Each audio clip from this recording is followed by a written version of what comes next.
ஆசிரியர் பெருமக்களுக்கும் வணக்கம்.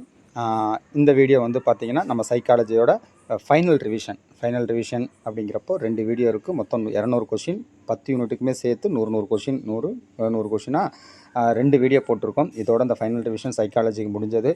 இது வரைக்கும் பார்த்த எல்லா இதுலேயுமே இருந்து கொஞ்சம் கொஷின்ஸ் வந்து பார்த்திங்கன்னா சஃபில் பண்ணி தான் இருக்குது. ஸோ நீங்கள் பார்த்துட்டு கொஞ்சம் நல்லா ப்ரிப்பேர் பண்ணிவிட்டு நாளைக்கு நல்லா எக்ஸாம் எழுதுங்க. அதனால் ஃபஸ்ட் வீடியோ டேரெக்டாக டைம் இல்லாதனால ஃபஸ்ட் வீடியோ அப்படியே பார்ப்போம். பார்த்துட்டு அடுத்த வீடியோவில் வந்து இன்னொரு வீடியோ அதோட முடிஞ்சிடும். ஸோ நல்லா லாஸ்ட் டைம் பகலில் வந்து கொஞ்சம் ஒர்க்கு அதிகமானால உங்களுக்கு வந்து வீடியோ போட முடியல, அதனால தான் லேட்டாக உங்களுக்கு போட்டிருக்கு. ஸோ நீங்கள் பார்த்துட்டு நல்லா ப்ரிப்பேர் பண்ணிக்கங்க. எல்லாருக்கும் ஆல் தி பெஸ்ட். நம்ம யூனிட் 1ல் ஃபஸ்ட் கொஷின் கல்வியின் கோட்பாடுகள். இதில் வந்து பார்த்திங்கன்னா குழந்தை பருவ கல்வியின் முக்கிய நோக்கம் என்ன? ஆப்ஷன் இ சமூக மற்றும் உணர்ச்சி வளர்ச்சியை ஊக்குவித்தல். Option C. 2வது கொஷின் அனைவருக்கும் தொடக்க கல்வி எதை குறிக்கிறது? அனைத்து குழந்தைகளுக்கும் இலவச மற்றும் கட்டாய தொடக்க கல்வி. அனைவருக்கும் தொடக்க கல்விங்கிறது அனைத்து குழந்தைகளும் இலவச மற்றும் கட்டாய தொடக்க கல்வி. அடுத்த கொஷின் சமக்ர சிக்ஷா அபியான் திட்டத்தின் முக்கிய நோக்கம் என்ன அப்படின்னு பார்த்தீங்கன்னா பாலர்பள்ளி முதல் உயர்நிலை பள்ளி வரையிலான கல்வியை ஒருங்கிணைத்து மேம்படுத்துதல். 4வது கொஷின் கல்வி உரிமை சட்டம் 2009 ஆர்டி ஆக்ட் வந்து 2009 எந்த வயதுக்குட்பட்ட குழந்தைகளுக்கு இலவச மற்றும் கட்டாய கல்வியை உறுதி செய்கிறது?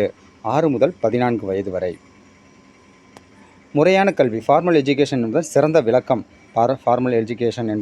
விளக்கம் என்ன அப்படின்னு பார்த்தீங்கன்னா, ஒரு கட்டமைக்கப்பட்ட பாடத்திட்டத்துடன் கூடிய குறிப்பிட்ட காலப்பகுதிக்குள் பள்ளிகள் அல்லது நிறுவனங்களில் வழங்கப்படும் கல்வி. இதான் வந்து பார்த்திங்கன்னா உங்களுக்கு ஃபார்மல் எஜுகேஷன். அடுத்து கல்வியில் இடைநிற்றல் எதை குறிக்கிறது? கல்வியை முடிக்கும் முன் பாதியிலிருந்து விலகுவது. அடுத்த கொஷின் செயல்பாட்டு எழுத்தறிவு திட்டம் எதை நோக்கமாக கொண்டுள்ளது? பெரியவர்களுக்கு நடைமுறை பயன்பாட்டிற்கான வாசிப்பு மற்றும் எழுத்து திறன்களை கற்பித்தல். 8வது கொஷின் வேலைவாய்ப்பிலிருந்து பட்டப்படிப்பை துண்டித்தல் என்பதன் பொருள் என்ன? குறிப்பிட்ட சில வேலைகளுக்கு பட்டப்படிப்பானது கட்டாயமில்லை, திறன்கள் முக்கியம். பட்டப்படிப்புக்கு நமக்கு வந்து பார்த்திங்கன்னா பட்டப்படிப்பு வந்து சில வேலைகளுக்கு கட்டாயமில்லை, அதோட ஸ்கில் தான் முக்கியம் அப்படிங்கிறது தான் வேலைவாய்ப்பிலிருந்து பட்டப்படிப்பை துண்டித்தல் என்பதன் பொருள். திறன் மேம்பாடு என்பதன் முக்கியத்துவம் தனி நபர்களுக்கு வேலைவாய்ப்பை தரும் திறன்களையும் அறிவையும் வழங்குவது. Option B. அடுத்தது இந்திய அரசியலமைப்பு சட்டத்தின் எந்த பிரிவு சிறுபான்மையினர் தங்கள் கல்வி நிறுவனங்களை நிறுவவும் நிர்வகிக்கவும் உரிமை அளிக்கிறது? இது ஒரு கொஞ்சம் முக்கியமான கொஷின். இந்த மைனாரிட்டி எஜுகேஷன் இன்ஸ்டியூஷன் வந்து புதுசாக அவங்க தொடங்கணும், அதே வந்து அவங்கள வந்து மெயின்டைன் பண்ணுறதுக்கு எந்த பிரிவு வந்து அளிக்கிறது அப்படின்னு பார்த்தீங்கன்னா பிரிவு 30. அடுத்து சமூகத்தில் பின்தங்கிய குழுக்களின் கல்விக்கான முக்கிய சவால் என்ன? அணுகல், நிதி, சமூக தடைகள் மற்றும் கலாச்சார பாகுபாடு. Option C. மாற்றுத்திறனாளி மாணவர்களுக்கான கல்வி அணுகலை மேம்படுத்துவதில் உள்ளடக்கிய கல்வி எவ்வாறு உதவுகிறது? Option B. அனைவருக்கும் ஒரே மாதிரியான கற்றல் சூழலை வழங்குவதன் மூலம். அடுத்து கல்வியில் சமத்துவம் என்பதன் சரியான பொருள் அனைவருக்கும் சமமான வாய்ப்புகளை வழங்குதல், தடைகளை நீக்குதல். அடுத்து இந்திய கல்வியின் வரலாற்றில் விடுதலைக்கு முந்தைய காலத்தில் அமைக்கப்பட்ட முக்கியமான கல்வி ஆணையம் எது? விடுதலைக்கு முந்தைய காலத்தில் அமைக்கப்பட்ட முக்கியமான கல்வி ஆணையம் ஹண்டர் ஆணையம். அடுத்து இந்திய அரசியலமைப்பின் மதச்சார்பின்மை என்ற கருத்து கல்வியில் எதை குறிக்கிறது? இந்திய அரசியலமைப்பின் மதச்சார்பின்மை என்ற கருத்து கல்வியில் எதை குறிக்கிறது அப்படின்னு பார்த்தீங்கன்னா, எந்த ஒரு மதத்தையும் அரசு ஆதரிக்காது, அனைத்து மதங்களையும் சமமாக மதிக்கும். ஏற்கனவே சொன்ன மாதிரி சமக்ர சிக்ஷா திட்டம் எந்த 3 திட்டங்களை ஒருங்கிணைத்தது அப்படின்னு பார்த்தீங்கன்னா SSA, RMSA, teacher education. Option A. கல்வியில் சமத்துவம் மற்றும் சம வாய்ப்பு ஆகியவற்றுக்கிடையே முக்கிய வேறுபாடு என்ன? சமத்துவம், சம வாய்ப்பு இரண்டுக்கும் இடையே உள்ள வேறுபாடு. Option B. சம வாய்ப்பு என்பது அனைவருக்கும் ஒரே மாதிரியான வளங்களை வழங்குவது. சமத்துவம் என்பது தேவைகளுக்கு ஏற்ப வளங்களை வழங்குவது. சம வாய்ப்புனா எல்லாத்துக்கும் ஒரே மாதிரி வளங்களை வழங்குவது. சமத்துவம் என்பது தேவைக்கு ஏற்ப வளங்களை வழங்குவது. Option B. அடுத்து கற்றல் தடைகள் என்பதில் சமூக தடைகள் எதை குறிக்கின்றன? பாலின பாகுபாடு, சாதி மத பேதங்கள் போன்ற சமூக காரணிகள். அடுத்து கல்வியில் ஜனநாயகம் என்ற கருத்து எதை குறிக்கிறது?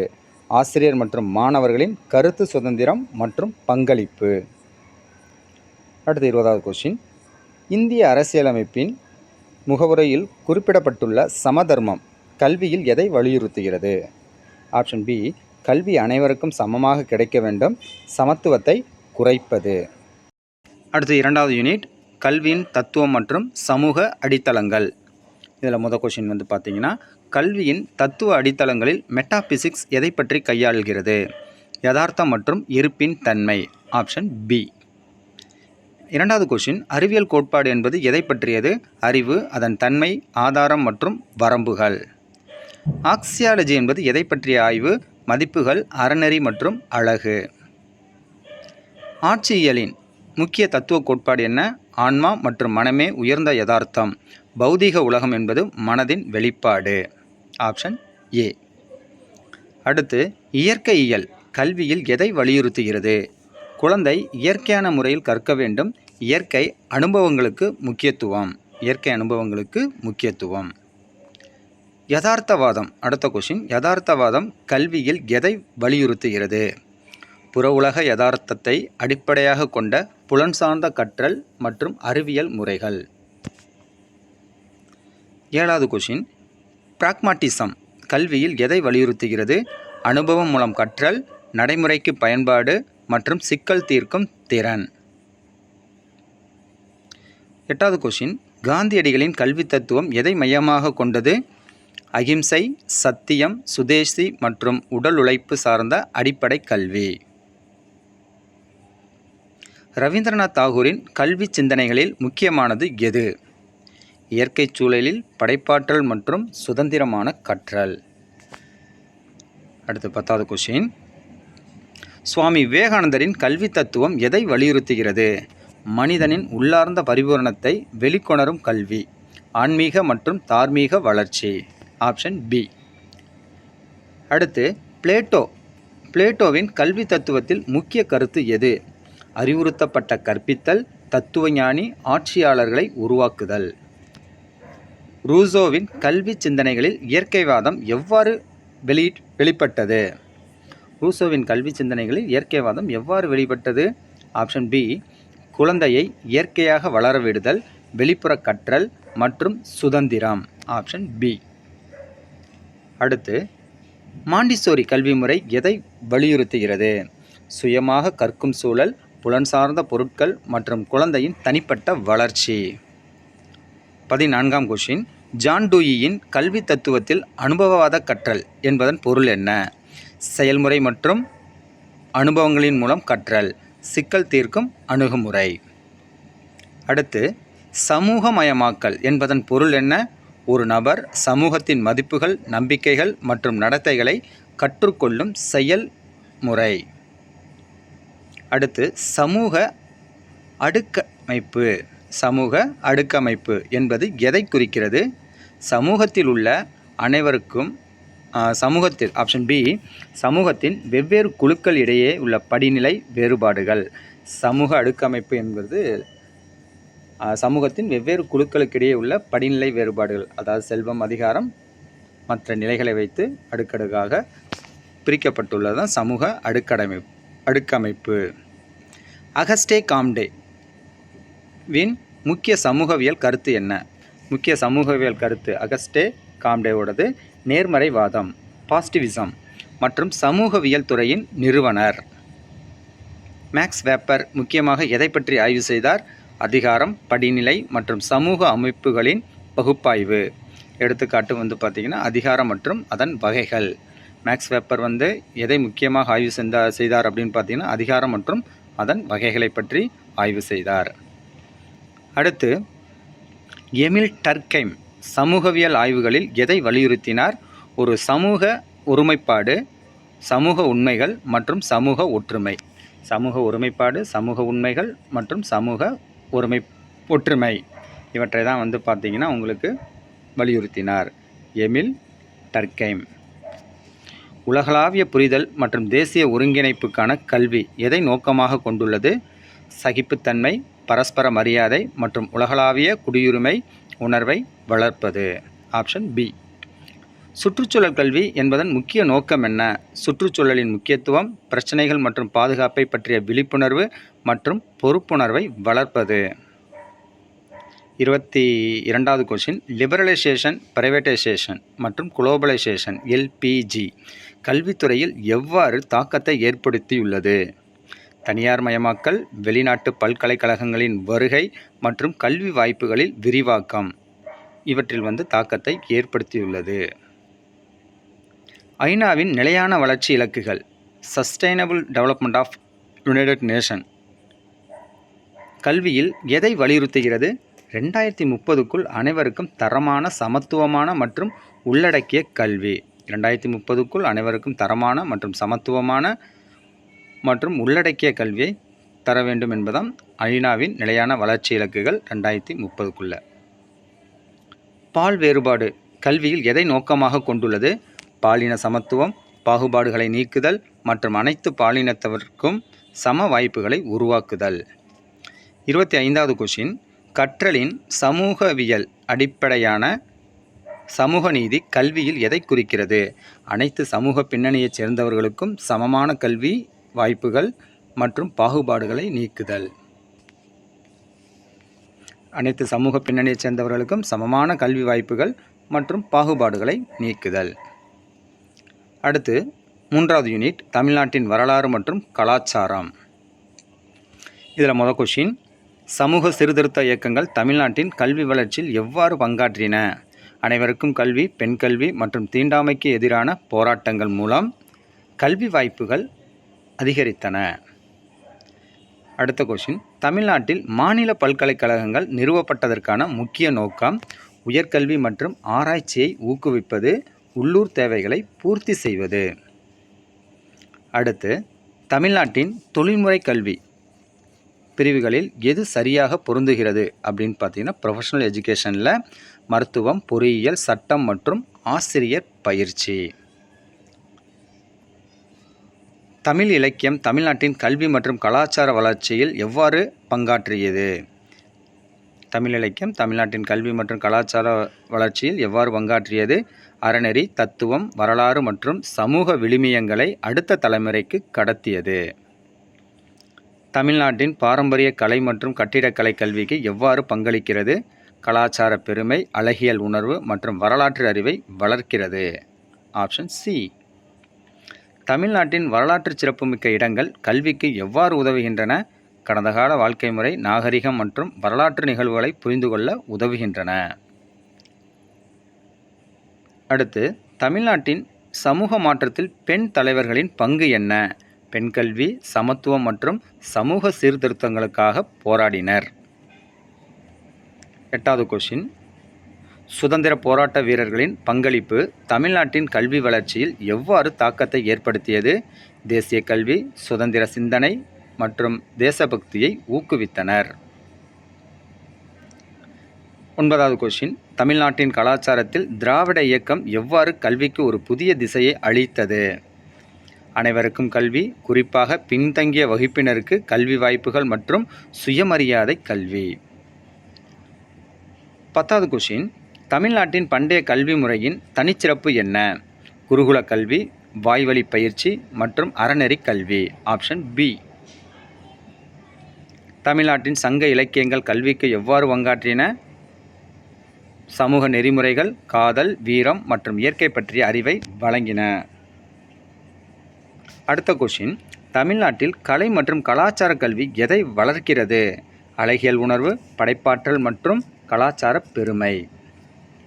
அடுத்து, தமிழ்நாட்டின் விடுதலை போராட்ட வீரர்களில் ஒருவரான வ.உ. சிதம்பரனாரின் முக்கிய பங்களிப்பு சுதேசி இயக்கத்தை ஆதரித்து தேசிய கல்விக்கு முக்கியத்துவம் கொடுத்தார். தமிழ்நாட்டின் சமூக சீர்திருத்தவாதிகளான பெரியார் மற்றும் பாரதியாரின் கல்வி சிந்தனைகளில் உள்ள பொதுவான அம்சம். பாரதியார் மற்றும் பெரியார் அவர்களோட கல்வி சிந்தனைகளில் பொதுவாக அமைந்த அம்சம் என்ன அப்படின்னு பார்த்தீங்கன்னா, பெண் கல்வி மற்றும் சமூக சமத்துவம் மற்றும் பகுத்தறிவு. பெண் கல்வி, பகுத்தறிவு, சமூக சமத்துவம். அடுத்த கொஷின், தமிழ்நாட்டின் தமிழ் இலக்கிய மரபு என்பது எதை குறிக்கிறது? தொல்காப்பியம், திருக்குறள் போன்ற பண்டைய இலக்கியங்கள் முதல் நவீன இலக்கியங்கள் வரை. தமிழ் இலக்கிய மரபு என்பது திருக்குறள், தொல்காப்பியம் போன்ற பண்டைய இலக்கியங்கள் முதல் நவீன இலக்கியங்கள் வரை உள்ளது தான் பார்த்தீங்கன்னா தமிழ் இலக்கிய மரபு. அடுத்து 4வது யூனிட், சைல்ட்ஹுட் அண்ட் அடாலசன்ஸ், குழந்தை பருவம் மற்றும் வளரிளம் பருவம். இதில் முதல் கொஷின், குழந்தை பருவத்தின் முக்கிய அம்சங்கள் யாவை? விரைவான உடல் வளர்ச்சி, மொழி வளர்ச்சி, சமூக மற்றும் உணர்ச்சி வளர்ச்சி. Option B. 2வது கொஷின், வளரிளம் பருவத்தின் முக்கிய அம்சங்கள் யாவை? உடல் மற்றும் ஹார்மோன் மாற்றங்கள், அடையாளம் உருவாக்கம், சுதந்திர உணர்வு மற்றும் பிற்கால வாழ்க்கைக்கான திட்டமிடல்.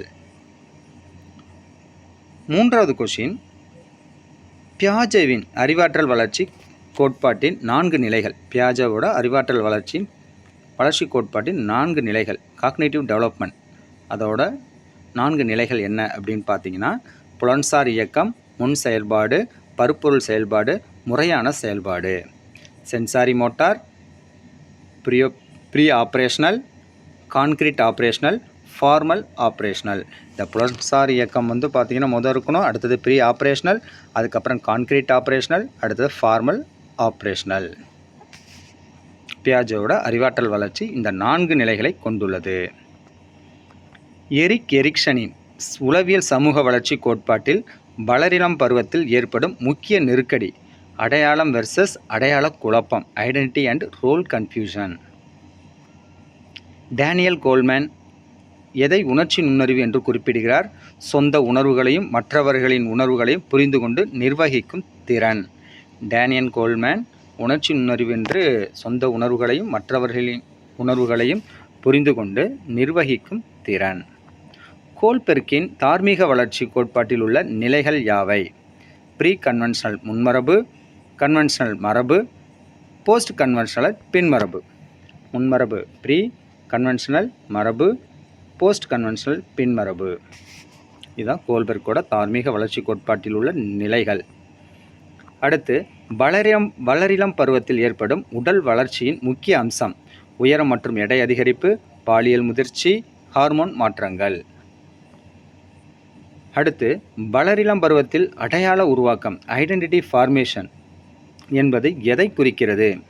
ஒருவரின் தனிப்பட்ட மதிப்புகள், நம்பிக்கைகள் மற்றும் லட்சியங்களை உருவாக்குவது. Option B. 9வது கொஸ்டின், தனிப்பட்ட வேறுபாடுகள் கல்வியில் எவ்வாறு முக்கியத்துவம் பெறுகின்றன? ஒவ்வொரு மாணவரின் தனிப்பட்ட தேவைகள், திறன்கள் மற்றும் கற்றல் பாணிகளை அங்கீகரித்தல். அடுத்து, மெதுவாக கற்கும் மாணவர்கள் என்பவர்கள் யார்? மற்ற மாணவர்களை விட கற்றலில் அதிக நேரம் எடுப்பவர்கள் அல்லது தாமதமாக முன்னேறுபவர்கள். அடுத்து, சிறப்பு தேவைகள் கொண்ட குழந்தைகள், சில்ட்ரன் வித் ஸ்பெஷல் நீட்ஸ் என்பவர்கள் யார்? கற்றல் குறைபாடுகள், உடல் குறைபாடுகள் அல்லது உணர்ச்சி பிரச்சனைகள் காரணமாக சிறப்பு உதவி தேவைப்படுபவர்கள். அடுத்து, டிஃபரன்ஷியேட்டட் லேர்னிங், வேறுபடுத்தப்பட்ட கற்றல் என்பதன் பொருள் என்ன? மாணவர்களின் தனிப்பட்ட தேவைகளுக்கு ஏற்ப கற்பித்தல் முறைகள், உள்ளடக்கங்கள் மற்றும் மதிப்பீடுகளை மாற்றுவது. Option B.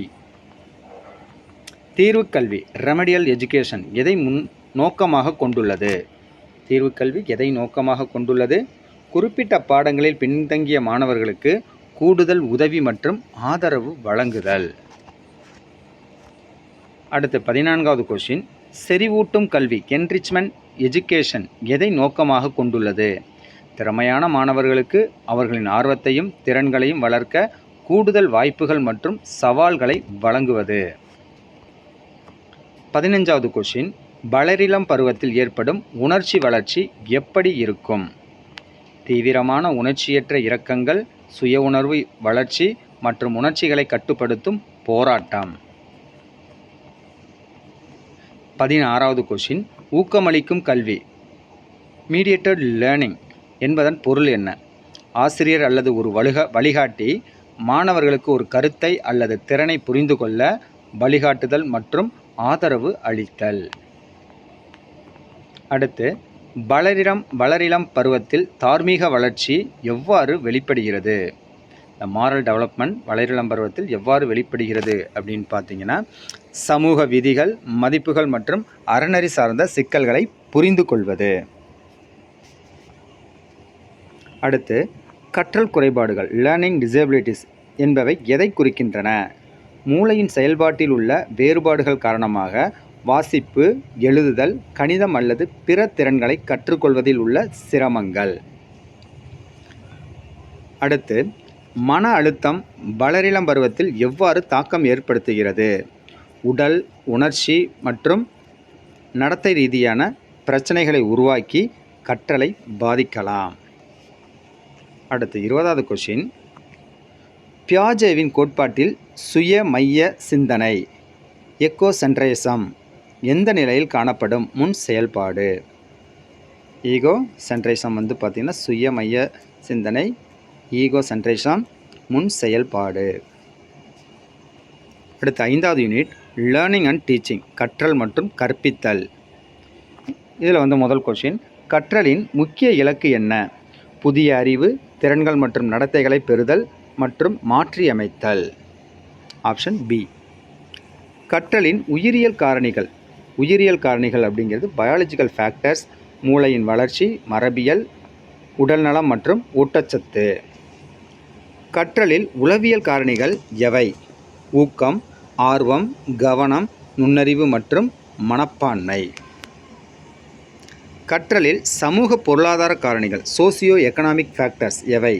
குடும்ப வருமானம், பெற்றோரின் கல்வி, சமூக அந்தஸ்து மற்றும் கற்றல் வளங்களுக்கான அணுகல். அடுத்து, நினைவகம் என்பது எதை குறிக்கிறது? தகவல்களை பதிவு செய்தல், சேமித்தல் மற்றும் மீட்டெடுக்கும் திறன். மறத்தல் என்பதன் பொருள் முன்பு கற்றுக்கொண்ட தகவல்களை மீட்டெடுக்க இயலாமை அல்லது இழப்பு.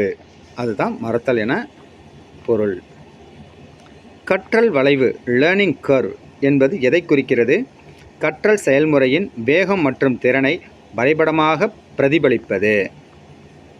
8வது கொஷின், நடத்தையியல் பிஹேவியரிசம் கற்றல் கோட்பாடு எதை வலியுறுத்துகிறது? நடத்தையியல் கற்றல் கோட்பாடு எதை வலியுறுத்துகிறது? தூண்டுதல் துலங்கல், இணைப்பு மற்றும் வலுவூட்டல் மூலம் வெளிப்படையான நடத்தை மாற்றம். 9வது கொஷின்,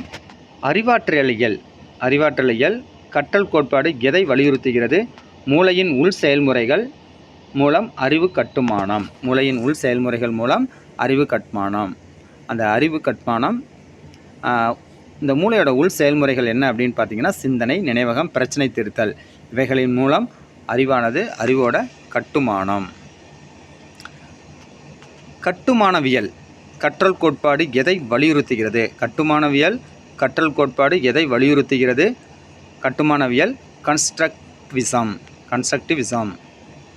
ஆப்ஷன் பி. மாணவர்கள் தங்கள் சொந்த அனுபவங்கள் மற்றும் அறிவின் அடிப்படையில் புதிய அறிவை உருவாக்குகிறார்கள். அடுத்து, மனிதநேயம் கற்றல் கோட்பாடு எதை வலியுறுத்துகிறது? தனிநபரின் சுய உணர்தல், சுய மதிப்பு மற்றும் முழுமையான வளர்ச்சி.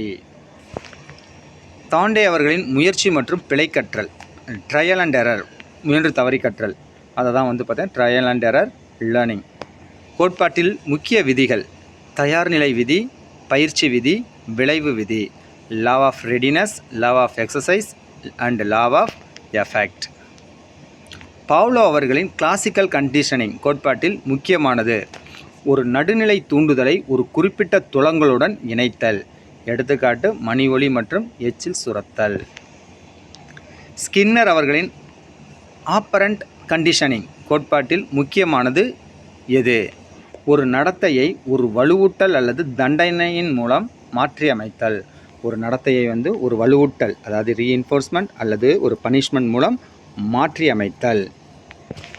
15வது கொஷின், வோல்ஃப்காங் ஹோக்லர் அவர்களின் உள்நோக்கு கற்றல் இன்சைட் லேர்னிங் ஹோக்லர் எதை விளக்குகிறது? ஒரு சிக்கலுக்கான தீர்வை திடீரென புரிந்து கொள்ளும் திறன். திடீரென புரிந்து கொள்ளும் திறன் தான் உள்நோக்கு திறன், இன்சைட் லேர்னிங் என்று ஹோக்லர் கூறுகிறார். அடுத்து, கற்றல் பரிமாற்றம் ட்ரான்ஸ்ஃபர் ஆஃப் லேர்னிங் என்பதன் பொருள் என்ன? ஒரு சூழலில் கற்றுக்கொண்ட அறிவு அல்லது திறனை மற்றொரு புதிய சூழலில் பயன்படுத்துவது. கற்றல் பரிமாற்றம் என்பது ஒரு சூழலில் கற்றுக்கொண்டவற்றை மற்றொரு சூழலில் பயன்படுத்துவது. மொழியியல் கற்றலில் எவ்வாறு முக்கியத்துவம் பெறுகிறது? மொழியியலானது கற்றலில் எவ்வாறு முக்கியத்துவம் பெறுகிறது அப்படின்னு பார்த்தீங்கன்னா, மொழி கையகப்படுத்துதல், புரிதல் மற்றும் உற்பத்தி மற்றும் சிந்தனைக்கும் மொழிக்கும் இடையிலான தொடர்பு. 18வது கொஸ்டின், நுண்ணிய கற்பித்தல் மைக்ரோ டீச்சிங் என்றால் என்ன? ஒரு சிறிய குழு மாணவர்களுக்கு ஒரு குறிப்பிட்ட கற்பித்தல் திறனை பயிற்சி செய்யும் சுழற்சி முறை. அடுத்து 19வது கொஸ்டின், பாடம் திட்டமிடுதல் ஏன் முக்கியம்? கற்பித்தல் நோக்கங்களை வரையறுக்கவும், உள்ளடக்கத்தை ஒழுங்கமைக்கவும், கற்பித்தல் முறைகளை திட்டமிடவும் பாடம் திட்டமிடல் அவசியம். Option B. அடுத்து, காட்சி கற்றல் பாணி கொண்ட மாணவர்கள் எவ்வாறு சிறப்பாக கற்றுக்கொள்கிறார்கள்? படங்கள், வரைபடங்கள் மற்றும் காட்சி கருவிகள் இவற்றின் மூலம் மாணவர்கள் சிறப்பாக கற்றுக்கொள்கிறார்கள். அடுத்து, செவிவழி கற்றல் பாணி கொண்ட மாணவர்கள் எவ்வாறு சிறப்பாக கொள்கிறார்கள்? விரிவுரைகள், விவாதங்கள் மற்றும் கேட்பதன் மூலம். செயல்வழி கற்றல் பாணி கொண்ட மாணவர்கள் எவ்வாறு சிறப்பாக கற்றுக்கொள்கிறார்கள்? உடல் ரீதியான செயல்பாடு, அனுபவங்கள் மற்றும் செய்வதன் மூலம் இந்த செயல்வழி கற்றல் பாணி கொண்ட மாணவர்கள் சிறப்பாக கற்றுக்கொள்கிறார்கள். ஆசிரியரை மையமாக கொண்ட கற்பித்தல் முறையின் அம்சம் என்ன? ஆசிரியரை மையமாக கொண்ட கற்பித்தல் முறையின் அம்சம், ஆசிரியரின் அறிவின் முதன்மை ஆதாரம். ஆசிரியரின் அறிவு முதன்மை ஆதாரம். மாணவர்கள் பெரும்பாலும் செயலற்ற பெறுநர்கள். 24வது கொஸ்டின், மாணவரை மையமாக கொண்ட கற்பித்தல் முறையின் அம்சம் என்ன? மாணவரை மையமாக கொண்ட கற்பித்தல் முறையின் அம்சம், மாணவர்கள் செயலில் பங்கேற்பார்கள், ஆசிரியர் ஒரு வழிகாட்டி, சுயமாக கற்றலுக்கு முக்கியத்துவம். Option B. கலப்பு அணுகுமுறைகள் கற்பித்தலில் எதை குறிக்கின்றன? ஆன்லைன் மற்றும் நேரடி கற்பித்தல் முறைகளின் கலவை அல்லது வெவ்வேறு கற்பித்தல் உத்திகளின் கலவை. அடுத்து 26வது கொஸ்டின், விளைவு அடிப்படையிலான கல்வி என்பதன் பொருள் என்ன? மாணவர்கள் ஒரு குறிப்பிட்ட கற்றல் செயல்முறையின் முடிவில் என்ன தெரிந்து கொள்ள வேண்டும் மற்றும் என்ன செய்ய முடியும் என்பதில் கவனம் செலுத்துதல். 27வது கொஸ்டின், அறிமுக முறை கற்பித்தலில் எவ்வாறு செயல்படுகிறது? குறிப்பிட்ட எடுத்துக்காட்டுகளில் இருந்து பொதுவான விதிகள் அல்லது கொள்கைகளை வருவிக்கிறது. குறிப்பிட்ட எடுத்துக்காட்டுகளில் இருந்து பொதுவான விதிகள் அல்லது கொள்கைகளை வருவிக்கிறது. உட்கருத்து முறை கற்பித்தலில் எவ்வாறு செயல்படுகிறது? பொதுவான விதிகள் அல்லது கொள்கைகளில் இருந்து தொடங்கி குறிப்பிட்ட எடுத்துக்காட்டுக்கு செல்கிறது. 29வது கொஸ்டின், திட்டமுறை ப்ராஜெக்ட் மெத்தட் என்பதன் அம்சம் என்ன? மாணவர்கள் ஒரு குறிப்பிட்ட திட்டத்தில் ஈடுபட்டு நடைமுறை சிக்கல்களை தீர்ப்பதன் மூலம் கற்றுக்கொள்கிறார்கள். Option B. 30வது கொஸ்டின், ஆசிரியர் பண்புகள் டீச்சர் அட்ரிபியூட்ஸ் கற்றலில் எவ்வாறு தாக்கத்தை ஏற்படுத்துகிறது? ஆசிரியரின் அறிவு, திறன்கள், அணுகுமுறை, ஊக்கம் மற்றும் மாணவர்களுடனான உறவு. ஆசிரியர் சுயாட்சி என்பதன் பொருள் என்ன? டீச்சர் அட்டானமி என்பதன் பொருள் என்ன? பாடத்திட்டம், கற்பித்தல் முறைகள் மற்றும் மதிப்பீடு குறித்து ஆசிரியர்கள் சுதந்திரமாக முடிவெடுக்கும் திறன். 32வது கொஸ்டின், ஆசிரியர் பொறுப்புக்கூறல் என்பதன் பொருள் என்ன? டீச்சர் அக்கௌண்டபிலிட்டி என்பதன் பொருள் என்ன? மாணவர்களின் கற்றல் விளைவுகள் மற்றும் பள்ளி இலக்குகளை அடைவதில் ஆசிரியர்கள் பொறுப்பேற்பது. இதுதான் பார்த்திங்கன்னா ஆசிரியர்களின் பொறுப்பு கூறல். 33வது கொஸ்டின், மனப்பாடம் என்பதன் குறைபாடு என்ன? ரோட் லேர்னிங் என்பதன் குறைபாடு, தகவல்களை புரிந்து கொள்ளாமல் வெறுமனே நினைவில் வைப்பது, ஆழமான கற்றல் மற்றும் பயன்பாட்டை தடுக்கிறது. 34வது கொஸ்டின், கற்றலின் நிலைத்தன்மை ரிட்டன்ஷன் ஆஃப் லேர்னிங் எதை சார்ந்தது?